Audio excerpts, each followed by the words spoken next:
یہ دعا ہے نا، یہ ایک مومن کا ہتھیار ہے۔ آج ہمارا المیہ یہ ہے کہ ہمیں ان ہتھیاروں کو استعمال کرنا ہی نہیں آتا۔ ہمیں پتہ ہی نہیں ہے کہ ہم نماز کے اندر اگر ہیں تو قیام کی حالت میں جو دعا پڑھ رہے ہیں اس کا ترجمہ کیا ہے، رکوع میں جا رہے ہیں رکوع کی دعا کا ترجمہ کیا ہے، سجدے میں جا رہے ہیں اللہ کے نبی نے فرمایا اقرب ما یکون العبد من ربہ وہو ساجد، انسان ایک مومن بندہ اپنے رب کے سب سے قریب اگر کسی حالت میں ہوتا ہے تو وہ نماز کے سجدے کی حالت میں ہوتا ہے۔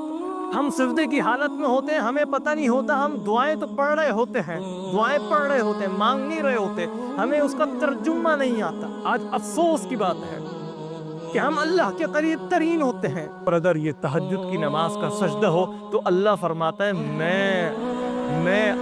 میں رب العالمین اپنے بندے کے قریب ترین ہوتا ہوں۔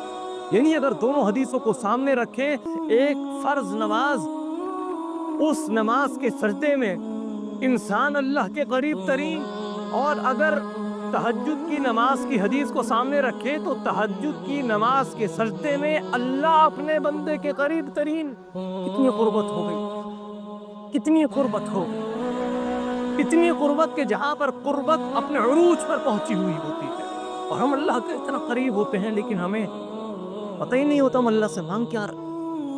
افسوس کا مقام ہے۔